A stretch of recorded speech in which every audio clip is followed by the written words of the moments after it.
এই যে ফ্যাসিস্ট শেখ হাসিনার বিচারের দাবিতে এবং তার যে দূষররা গত 17 বছর ধরে এখানে লুটতরাজ, হত্যা, গুম খুন, একটা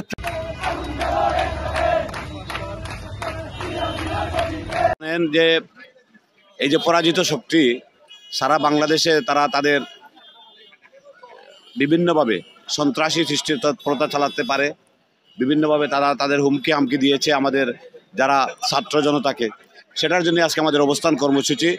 এবং মেইনলি আমাদের এই যে ছাত্র জনতাকে হত্যা করা হয়েছে, খুনি হাসিনার ফাঁসির দাবি এবং এই পরাজিত শক্তি যারা গণহত্যায় নেতৃত্ব দিয়েছে যে দল, সেই দলকে নিষিদ্ধ ঘোষণার দাবিতেই আজকে আমাদের এই কর্মসূচি। আজকের এই কর্মসূচি আপনারা দেখছেন যে বিভিন্ন পয়েন্টে পয়েন্টে ছাত্র জনতা অবস্থান নিয়েছে।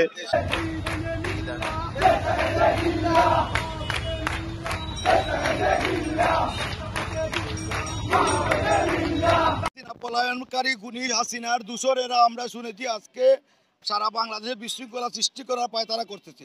এর প্রতিবাদে আমরা সাধারণ ছাত্র জনতাকে নিয়ে যুবদল, ছাত্রদল, স্বেচ্ছাসেবক দল সহ আমরা সারা সিলেটে সকাল ভোর 6টা থেকে আস্তা সিলেটে আমরা দখলে আসি।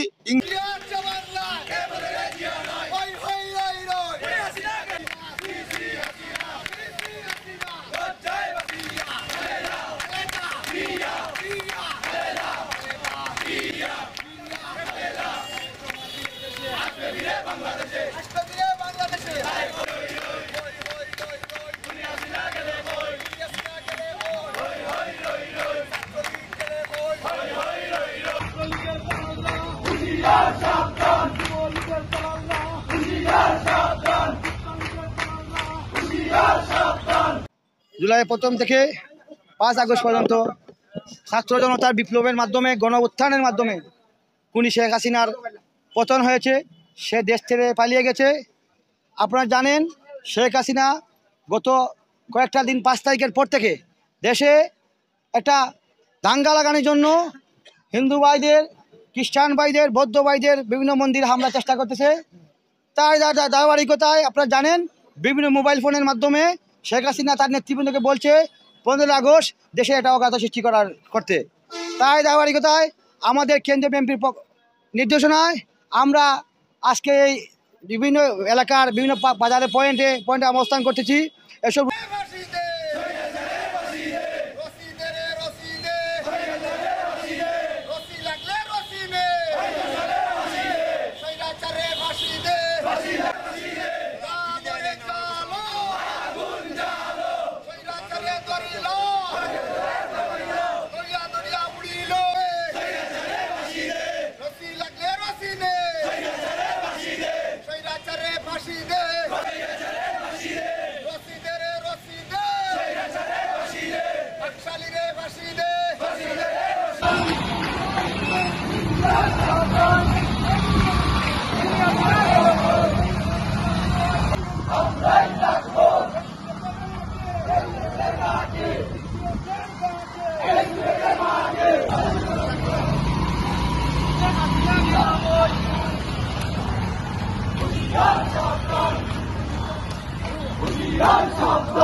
জন্য আমাদের আজকের অবস্থান স্বেচ্ছাসেবক দলের মহানগরের পক্ষ থেকে এখানে আমরা অবস্থান হয়েছি। আমাদের সাথে ওয়ার্ড বিএনপি নেতৃবৃন্দ রয়েছেন, তারা আমাদের দেখভাল করতে আসছেন, খোঁজখবর নিতে আসছেন, এই জন্য আমি তাদেরকে ধন্যবাদ জানাচ্ছি। আপনারা জানেন আমাদের আজকে বিএনপির প্রোগ্রাম 3টার সময়, সকাল 9টা থেকে আমাদের দায়িত্ব দেওয়া হয়েছিল বিভিন্ন পাড়া মহল্লায় বিভিন্ন পয়েন্টে অবস্থান নেওয়ার জন্য, যাতে কোনো আওয়ামী লীগের কুলাঙ্গাররা এই দেশে মানুষের জন্য কোনো ক্ষতি না করতে পারে। শেখ হাসিনা পালিয়ে গেছে, তার দূষণ এখনো দেশে রয়ে গেছে। ইনশাল্লাহ এই দেশের মাটির মানুষের নিয়ে ছাত্র জনতা এই দেশের এই খুনিদের বিচারে কাজ করে দাঁড় করবে অতিলম্বে। আপনারা দেখতে পাচ্ছেন অনেক মন্ত্রী, সাবেক অনেক কুলাঙ্গার মন্ত্রীরা গ্রেফতার হয়েছে।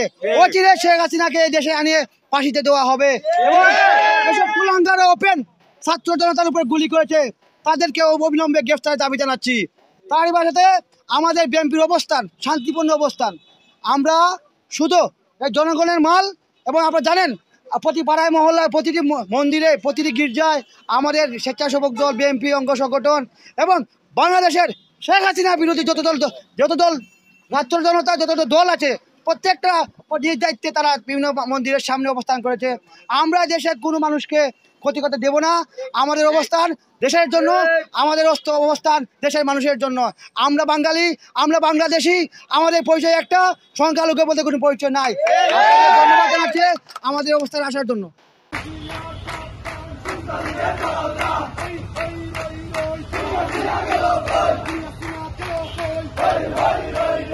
নিশ্চয়ই অবগত রয়েছেন, বিকাল 3টার সময় আমাদের কোর্ট পয়েন্টে একটি সমাবেশ হয়েছে এবং আমরা শুনতে পারছি শেখ হাসিনা ওয়াজেদ ভারতে থেকে বাংলাদেশের বিরুদ্ধে ষড়যন্ত্র চালিয়ে যাচ্ছেন। উনি আরও কি করছেন, কিছু সংখ্যালঘু উগ্রপন্থী সংখ্যালঘু নামদারি বলে ওনারা ভারতের বর্ডার সাইডে দিয়ে কিছু ধাক্কা মারার চেষ্টা করেছেন, যে বাংলাদেশ একটা অস্থিতিশীল দেশ হিসাবে প্রমাণিত করতে। আমরা সংখ্যালঘু বলতে কিছুই বুঝি না। ওরা আমাদের ভাই, ওরা আমাদের দেশের মানুষ, ওরা অন্য কোনো ডিস্ট্রিক্ট থেকে কচুরি ফেনার মতো বেশি আসে নাই। এদেশের হিন্দু, মুসলমান, বৌদ্ধ, খ্রিস্টান সব আমরা একে অন্যর সাথে আমরা সব সময় মিলেমিশে থাকি। জাতীয়তাবাদী দল বিএনপি কখনো জ্বালাও পোড়াও এবং এই ধরনের ধ্বংসাত্মক কাজে কখনো লিপ্ত থাকে না।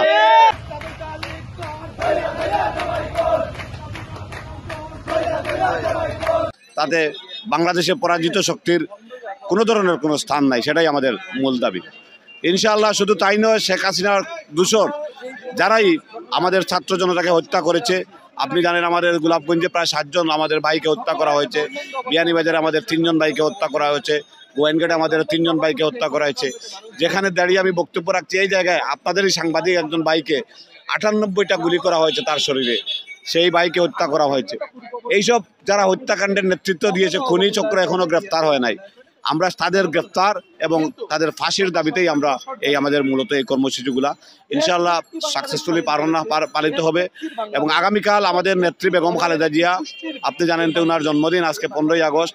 আমাদের নেতা নির্দেশ দিয়েছেন বেগম খালেদা জিয়ার জন্মদিন আগামীকাল বাদ আসর আমরা প্রতিটা মসজিদে মসজিদে মিলাদ মহফিল এবং দোয়া মহফিল করব। এবং আমাদের নেত্রীর জন্মদিন উপলক্ষে দোয়া মহফিলটাই আমাদের মূল কর্মসূচি। কোনো কেক কাটার কর্মসূচি আমাদের নেতা বলেছেন কাটার দরকার নাই, শহীদদের সম্মানার্থে, যারা এই যে গণঅভ্যুত্থানে শহীদ হয়েছে তাদের সম্মানার্থে শুধু দোয়া মহফিল হবে আমাদের নেত্রীর। এবং আগামীকাল বাদ আসর সকল মসজিদে বাংলাদেশের বা সিলেট সহ এই দোয়া মহফিলটা অনুষ্ঠিত হবে।